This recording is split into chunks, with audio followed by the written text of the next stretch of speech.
Hi students, 12th இப்போ revision test போயிட்டு இருக்குப்பா. ஃபர்ஸ்ட் ரிவிஷன் டெஸ்ட் முதல் திருப்புதல் தேர்வு. இதில் பாட்னியை பொறுத்த வரைக்கும் ஃபர்ஸ்ட் 3 லெசன் இருக்குது. First lesson asexual and sexual reproduction in plants, தாவரங்களில் பாலிலா மற்றும் பாலின இனப்பெருக்கம். செகண்ட் லெசன் கிளாசிக்கல் ஜெனட்டிக்ஸ், பாரம்பரிய மரபியல். Third lesson chromosomal basis of inheritance, chromosome அடிப்படையிலான பாரம்பரியம். ஓகே, இந்த ஃபஸ்ட்டு 3 லெசன் நம்ம ஒழுங்காக படிக்கும்போது நமக்கு இந்த ஃபஸ்ட்டு ரிவிஷன் டெஸ்ட்டில் நல்ல மார்க் நம்மளால் ஸ்கொயர் பண்ண முடியும். அப்போ நமக்கு என்னதுன்னா ஒரு நம்பிக்கை கிடச்சிடும், கண்டிப்பாக பப்ளிக் எக்ஸாமில் நல்ல மார்க் நம்மளால் ஸ்கொயர் பண்ண முடியும்னு சொல்லி. ஓகேவா? அப்போ பாருங்கள், இந்த பாட்னியில் கொஸ்டின் பேட்டர்ன் எல்லாருக்குமே தெரியும். 15 1 mark question, 6 2 mark question, 6 3 mark question, அதே மாதிரி பார்த்தீங்கன்னா 5 மார்க் கொஸ்டின். ஓகேவா? அப்போ இந்த கொஸ்டின் பேட்டர்னை வச்சு நம்ம என்ன பண்ணணும்னா ஒரு எக்ஸாமுக்கு என்ன பண்ணணும், தயாராகணும். ஓகேவா? அப்போ நம்ம இந்த வீடியோவில் என்ன பண்ணுறோம்னா ஒரு குறிப்பிட்ட கொஸ்டின் நம்ம என்ன பண்ணுறோம்னா ப்ரெடிக்ட் பண்ணுறோம். எந்த மாதிரியான 2 மார்க் 3 மார்க் கேட்கலாம், எந்த லெசனுக்கு அதிகமான முக்கியத்துவம் நம்ம கொடுக்கணும். ஓகேவா? எந்த மாதிரியான 5 மார்க் கொஸ்டின் என்ன பண்ணலாம் கேட்கலாம்னு சொல்லி நம்ம என்ன பண்ணுறோம்னா ப்ரெடிக்ட் பண்ண போகிறோம். இப்போ பாருங்கள், first lesson asexual and sexual reproduction in plants, தாவரங்களில் பாலிலா மற்றும் பாலின இனப்பெருக்கம். இந்த ஃபஸ்ட் லெசனை பொறுத்த வரைக்கும் அதை 2 டாபிக் மாதிரி நம்மளால் பிரிக்க முடியும். Asexual and sexual reproduction. First one asexual, second one sexual reproduction. Asexual ரிப்ரடக்ஷனில் எந்த மாதிரியான கொஸ்டின் கேட்கலாம்? ஃபஸ்ட்டு பார்த்தீங்கன்னா வாட் ஆர் க்ளோன்ஸ்னு சொல்லி ஒரு 2 மார்க் கொஸ்டின் நம்ம என்ன பண்ண முடியும்னா ப்ரெடிக்ட் பண்ண முடியும். இந்த ஏசெக்சுவல் ரீப்ரொடக்ஷனில் நம்பர் ஆஃப் பேஜஸ் பார்த்தீங்கன்னா ரொம்ப ரொம்ப கம்மி. ஓகே, அதே டைமில் செக்ஷுவல் ரீப்ரொடக்ஷனில் நம்பர் ஆஃப் பேஜஸும் அதிகம், ப்ராசஸ் எல்லாம் அதிகம். ஸ்டேஜஸ், செக்ஷுவல் ரீப்ரொடக்ஷனில் வரக்கூடிய ஸ்டேஜஸ் அதிகம். அதனால் பார்த்தீங்கன்னா செக்ஷுவல் ரீப்ரொடக்ஷனில் நம்பர் ஆஃப் கொஸ்டின் அதிகமாக என்ன பண்ணுவாங்க, கேட்பாங்க. இப்போ ஃபஸ்ட்டு நம்ம ஃபஸ்ட் லெசனில் கேட்கக்கூடிய எந்த மாதிரியான கொஸ்டின் கேட்கலாம், எந்த மாதிரியான 2 மார்க் எந்த மாதிரியான 3 மார்க் கேட்கலாம்னு சொல்லி நம்ம என்ன பண்ண முடியும்னா ப்ரெடிக்ட் பண்ணுறோம். ஓகேவா? அப்போ ஏசெக்சுவல் ரீப்ரொடக்ஷனில் வாட் ஆர் க்ளோன்ஸ்னு சொல்லி ஒரு கொஸ்டின் என்ன பண்ணலாம் கேட்கலாம். நகல்கள் என்றால் என்ன? இன்னொன்று பாருங்க, reproductive diaspores. What is reproductive diaspores? இனப்பெருக்க பரவல் உறுப்புகள் என்றால் என்ன? இந்த மாதிரியான 2 கொஸ்டின் என்ன பண்ணலாம்னா ஏசெக்சுவல் ரீப்ரொடக்ஷனில் கேட்கலாம். அதே டைமில் இந்த ஏசெக்சுவல் ரீப்ரொடக்ஷனில் 5 மார்க் கொஸ்டின் கேட்குறதுக்கு சான்ஸே கிடையாது. ரெண்டாவது பாருங்கள், செக்ஷுவல் ரீப்ரொடக்ஷன். இந்த செக்ஷுவல் ரீப்ரொடக்ஷனில் 3 ஸ்டேஜஸ் இருக்குது, நமக்கு தெரிஞ்சது தான். ஃபஸ்ட்டு ஸ்டேஜ் ஃப்ரீ ஃபர்டிலைசேஷன், கருவுறுதலுக்கு முன். செகண்ட் ஸ்டேஜ் ஃபர்டிலைசேஷன், கருவுறுதல். தேர்ட் ஸ்டேஜ் போஸ்ட் ஃபர்டிலைசேஷன், கருவுறுதலுக்கு பின். இப்போ இதில் பார்த்தீங்கன்னா நமக்கு ஃபர்டிலைசேஷன் டாபிக் நமக்கு சிலபஸில் கிடையாது. சரி, அப்போ அதுலேருந்து கொஸ்டின் கேட்க மாட்டாங்க. ஆனாலும் நம்ம பார்த்தீங்கன்னா ஒரு கான்செப்ட் மேப்பில் இந்த மாதிரி போட்டுட்டு நம்ம படிக்கும்போது நமக்கு என்ன செய்யும், ஈஸியாக இருக்கும். அப்போ ஃபஸ்ட்டு பாருங்கள், ஃப்ரீ ஃபர்டிலைசேஷன். இந்த ஃப்ரீ ஃபர்டிலைசேஷனில் 2 சப்ஸ்டேஜ் வருது. ஃபர்ஸ்ட் ஒன் பார்த்தீங்கன்னா கேமெட்டோஜெனிசிஸ், செகண்ட் ஒன் என்னது, பாலினேஷன். இப்போ நம்ம 1 by 1 பார்க்குறோம். ஓகே, இப்போ கேமெட்டோஜெனிசிஸில் எந்த மாதிரியான கொஸ்டின் கேட்கலாம், எந்த மாதிரியான 2 மார்க்கு 3 மார்க் நம்ம ப்ரெடிக்ட் பண்ண முடியும்னா மைக்ரோஸ்போரோஜெனிசிஸ். What is megasporogenesis? பெருவித்து உருவாக்கம்னா என்னது, நுண்வித்து உருவாக்கம்னா என்னது? இந்த மாதிரியான கொஸ்டினை நம்மளால் என்ன பண்ண முடியும்னா ப்ரெடிக்ட் பண்ண முடியும். இதில் கேமெட்டோஜெனிசிஸ். பாலினேஷனில் நம்ம எந்த மாதிரியான கொஸ்டினை ப்ரெடிக்ட் பண்ண முடியும்னா 2 mark 3 mark. Pollination, what is pollination? மருந்தை சேர்க்கை என்றால் என்ன? What is self pollination? தன்மருந்தை சேர்க்கை என்றால் என்ன? What is cross pollination? அயல் மருந்தை சேர்க்கை என்றால் என்ன? ஓகேவா? அதே மாதிரி பாருங்கள், வாட் இஸ் கிளிஸ்டோகேமஸ் ஃப்ளார்? மூடிய வகை மலர் என்றால் என்ன? What is chasmogamous flower? திறந்த வகை மலர் என்றால் என்ன? இந்த மாதிரியான கொஸ்டின் எதில் நம்ம ப்ரெடிக்ட் பண்ணலான்னா பாலினேஷனில் 2 மார்க் 3 மார்க் என்ன பண்ண முடியும், ப்ரெடிக்ட் பண்ண முடியும். இதே டாப்பிக்கில் எதை சார் 5 மார்க்கில் நம்ம ப்ரெடிக்ட் பண்ண முடியும்னா இதில் தான் அதிகமான 5 மார்க்கை நம்மளால் என்ன பண்ண முடியும், ப்ரெடிக்ட் பண்ண முடியும். ஓகேவா? சரி, ஃபர்ஸ்ட் லெசனில் கேமெட்டோஜெனிசிஸில் வரக்கூடிய 5 மார்க் எதுன்னு சொல்லி பார்த்தீங்கன்னா T S of mature anther. Okay, மகரந்த பையின் குறுக்குவெட்டு தோற்றத்தை விளக்குக. அதில் ஒரு 5 மார்க் கொஸ்டின் நம்மளால் என்ன பண்ண முடியும்னா ப்ரெடிக்ட் பண்ண முடியும். அதே கேமெட்டோஜெனிசிஸ்க்கு வரக்கூடிய இன்னொரு முக்கியமான 5 மார்க் எது, ஸ்ட்ரக்சர் ஆஃப் ஓவியோல். ஓகேவா? ஸ்ட்ரக்சர் ஆஃப் ஓவியூல், சூலின் அமைப்பை விளக்குக. அப்போ அதில் கேமெட்டோஜெனிசிஸில் 2 5 மார்க்கை நம்மளால் என்ன பண்ண முடியும்? ப்ரெடிக்ட் பண்ண முடியும். சரி, அடுத்து பாலினேஷன். பாலினேஷனில் எந்த 5 மார்க்கை நம்ம ப்ரெடிக்ட் பண்ண முடியும்னா, the characteristic feature of entomophilous flower. சரியா? பூச்சிகளின் மூலம் மகரந்த சேர்க்கை நடைபெறக்கூடிய மலரின் பண்புகளை எழுதுகன்னு சொல்லி ஒரு 5 மார்க்கை நம்ம என்ன பண்ண முடியும்? ப்ரெடிக்ட் பண்ண முடியும். இல்லைனா ஹெட்ரோஸ்டைலி, ஓகே, இரு சூலக தண்டு தன்மை, அதை பற்றி விளக்குகன்னு ஒரு கொஸ்டின் என்ன பண்ணலாம்? ப்ரெடிக்ட் பண்ணலாம்.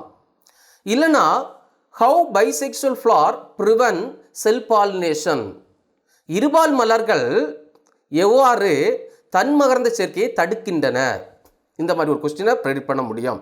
சரி, இப்போ முடிஞ்சிருச்சு, ஃப்ரீ ஃபர்டிலைசேஷன் முடிஞ்சிருச்சு. இதிலேருந்து இந்த மாதிரி கொஸ்டின் என்ன பண்ணலான்னா கேட்கலாம். அடுத்து பாருங்கள், போஸ்ட் ஃபர்டிலைசேஷன். ஃபர்டிலைசேஷனுக்கு முடிஞ்ச பிறகு எந்த மாதிரியான ஈவெண்ட்ஸ் அதில் நடக்குது, அதிலிருந்து எந்த மாதிரியான கொஸ்டின் கேட்கலாம். இதில் பொறுத்த வரைக்கும் ஃபஸ்ட்டு 2 மார்க் 3 மார்க் நம்ம எதை ப்ரெடிக்ட் பண்ணுறதுன்னு சொல்லி பார்த்தீங்கன்னா, what is apomixis, what is amphimixis, okay, இந்த மாதிரியான கொஸ்டின் கேட்கலாம். அதே மாதிரி பாருங்கள், பாலி எம்பிரியானி, பல் கருநிலைனா என்னது. அதே மாதிரி வாட் இஸ் பார்த்தனோகார்பிக் ஃப்ரூட். சரியா? வாட் இஸ் பார்த்தனோகார்பிக் ஃப்ரூட், கருவுரா கனிகள் என்றால் என்ன. இதே மாதிரியான 2 மார்க் கொஸ்டின் 3 மார்க் கொஸ்டின் இதில் என்ன பண்ண முடியும்னா ப்ரெடிக்ட் பண்ண முடியும். அதே டைமில் இந்த போஸ்ட் ஃபர்டிலைசேஷன்லேயும் ஒரு சில 5 மார்க் கொஸ்டின் கேட்குறதுக்கு வாய்ப்பு இருக்குது. அதில் அதிகமாக எது கேட்கலாம்னு சொல்லி பார்த்தீங்கன்னா, பாலி எம்பிரியானி, ஓகேவா, 5 மார்க் கேட்கலாம். பல் கருநிலையை விளக்குக. இல்லைனா எக்ஸ்பிளைன் பார்த்தனோகார்பிக் ஃப்ரூட்னு கூட கேட்கலாம். டெஃபினிஷனை எழுதி நம்ம என்ன பண்ணோம், அதுக்கு சிக்னிஃபிகன்ஸை 2 சேர்த்து எழுதலாம். ஓகே, கருவுரா கனியை பற்றி விளக்குக. இன்னொரு question, what is endosperm, explain its type. Okay, what is endosperm, explain its டைப்னு ஒரு கொஸ்டின் கேட்கலாம். கருவுன் திசு என்றால் என்ன, கருவுன் திசுவின் வகைகளை எழுதுக. இந்த மாதிரி 5 மார்க் கொஸ்டின் என்ன பண்ணலாம்ப்பா கேட்கலாம். ஓகே, இதே லெசனில் பாருங்கள், கம்பல்சரி கொஸ்டின் கேட்டாங்கன்னா டைப்ஸ் ஆஃப் ஓவியல் இருக்கு, ஆர்த்தோட்ரோபஸ் அனோட்ரோபஸ் ஓவியல், அதில் இருந்து கொஸ்டின் கேட்கலாம். இல்லைனா ஏதாவது ஒரு டயக்ராம் கொஸ்டின் கேட்கலாம். ஓகேவா? டிஎஸ் ஆஃப் மெச்சூர் ஆன்சர் கேட்கலாம். இல்லைனா ஓவியலுக்கு ஸ்ட்ரக்சர் டயக்ராம் நமக்கு என்ன பண்ணலான்னா கேட்கலாம். ஓகேவா? அதே டைமில் இந்த லெசனில் இன்னொரு 5 மார்க் கூட கேட்கலாம், differentiate dicot and monocot seed. அதே மாதிரி அந்த மோனோகாட் சீடுக்கு டயக்ராமும் என்ன பண்ணலான்னா கேட்கலாம். இப்போ பாட்னியில் செகண்ட் லெசன் பாருங்கள், கிளாசிக்கல் ஜெனட்டிக்ஸ். ஓகே, பாரம்பரிய மரபியல். பாரம்பரிய மரபியலில் ஃபஸ்ட்டு டாபிக் நமக்கு தெரியும், heredity and variation. What is ஹெரிடிட்டின்னு ஒரு கொஸ்டின் கேட்கலாம், பாரம்பரியம் என்றால் என்ன. செகண்டு, வாட் இஸ் வேரியேஷன் ஒரு கொஸ்டின் கேட்கலாம். ஓகே, அதே டாப்பிக்கில் வரக்கூடிய ஒரு 5 மார்க் கொஸ்டின், வேரியேஷனில் வரக்கூடிய 5 mark question, differentiate continuous variation and discontinuous variation. தொடர்ச்சியான வேறுபாடுக்கும் தொடர்ச்சியற்ற வேறுபாடுக்கும் இடையே உள்ள வேறுபாடுகளை எழுதுக. ஓகே, அப்போ அதிலிருந்து கொஸ்டின் கேட்கலாம். அடுத்து பாருங்க, மோனோஹைபிரிட் கிராஸ் டைஹைபிரிட் கிராஸ்லேருந்து கொஸ்டின் அதிகமாக கேட்கலாம். Okay, what is monohybrid cross, ஒரு பண்பு கலப்பு என்றால் என்ன. What is dihybrid cross, okay, இருபண்பு கலப்பு என்றால் என்னன்னு கொஸ்டின் என்ன பண்ணலாம் கேட்கலாம். அதே டாப்பிக்கில் 5 மார்க்கும் கேட்கலாம். Explain monohybrid cross, explain dihybrid கிராஸ்ன்னு சொல்லி கொஸ்டின் என்ன பண்ணலாம் கேட்கலாம். அதே டைமில் பாருங்கள், 7 கான்ட்ராஸ்டிங் கேரக்டர்.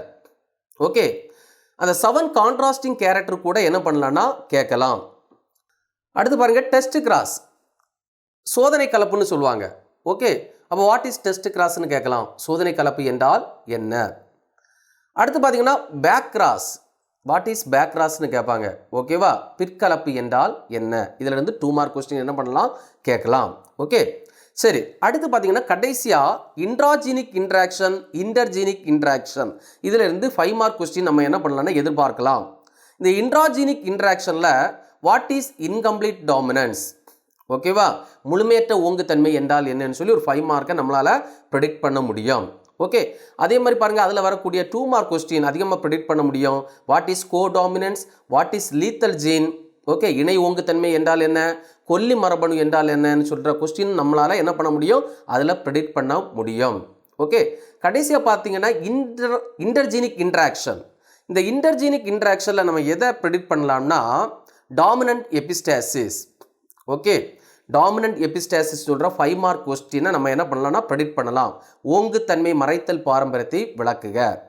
அப்போ இந்த செகண்ட் லெசனை பொறுத்தவரை நம்மளால் என்ன பண்ண முடியும்னா ஈஸியாக எளிதாக வேகமாக என்ன பண்ண முடியும்னா படித்து முடிக்க முடியும். இப்போ பாட்னியில் தேர்ட் லெசன் பாருங்கள், chromosomal basis of inheritance, chromosome அடிப்படையிலான பாரம்பரியம்.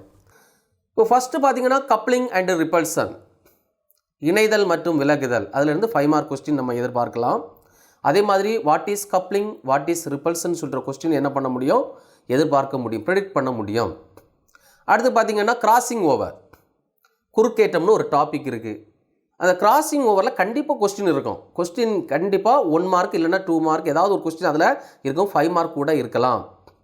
அப்போ கிராசிங் ஓவரில் எந்த மாதிரியான கொஸ்டின் கேட்பான், explain the mechanism of crossing over, குறுக்கேற்றத்தின் செயல்முறையை விளக்குன்னு சொல்லி ஒரு கொஸ்டின் கேட்கலாம். இல்லைனா அதே டாப்பிக்கில் வாட் இஸ் கிராசிங் ஓவர், குறுக்கேற்றம் என்றால் என்ன, இல்லைனா குறுக்கேற்றத்தின் முக்கியத்துவம், write any 3 significance of crossing ஓவர்னு கொஸ்டின் கேட்கலாம். ஓகேவா. அடுத்து பாருங்கள் ஜெனட்டிக் மேப், இதில் வாட் இஸ் ஜெனட்டிக் மேப்னு ஒரு கொஸ்டின் கேட்கலாம். மரபணு வரைபடம் என்றால் என்ன, இல்லைனா அதுக்கு யூசஸ், அதுக்கு பயன்களை என்ன பண்ணலாம் கொஸ்டினில் கேட்கலாம். இன்னொரு முக்கியமான ஒரு 5 mark question self sterility.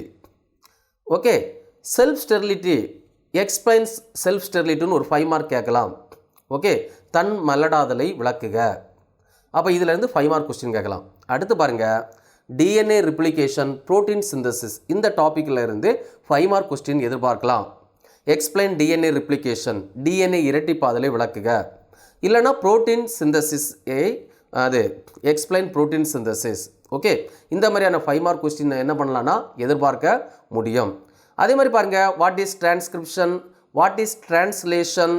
Okay, இந்த மாதிரியான 2 மார்க் கொஸ்டின் நம்ம என்ன பண்ண முடியும்னா இந்த தேர்ட் லெசனை பொறுத்த வரைக்கும் என்ன பண்ண முடியும், ப்ரெடிக்ட் பண்ண முடியும். இப்போ பாருங்கள், இப்போ நம்ம இந்த ஃபஸ்ட்டு 3 லெசனில் எந்த மாதிரியான கொஸ்டின் கேட்கலாம்னு சொல்லி நம்ம ப்ரெடிக்ட் பண்ணிட்டோம். நீங்கள் இந்த மெத்தடை யூஸ் பண்ணி என்ன பண்ணுங்கள், படிங்க. ஃபஸ்ட்டு 3 லெசனை தெளிவாக படிங்க.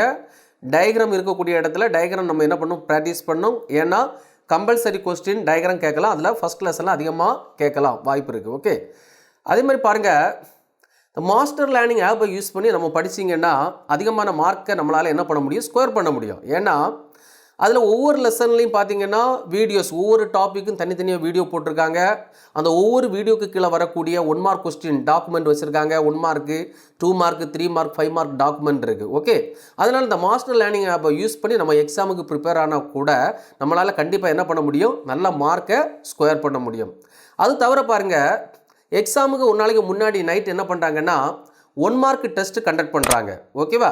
அந்த 1 மார்க் டெஸ்ட்டை பொறுத்த வரைக்கும் புக் பேக் கொஸ்டின் இருக்கும், அதே மாதிரி இன்டீரியர் 1 மார்க் கொஸ்டின் இருக்கும். அதனால் நம்ம அந்த டெஸ்ட்டு நம்ம அட்டன் பண்ணும்போது நம்மளால் 1 மார்க்கில் ஃபுல் மார்க் நம்மளால் என்ன பண்ண முடியும், எடுக்க முடியும். ஓகேவா.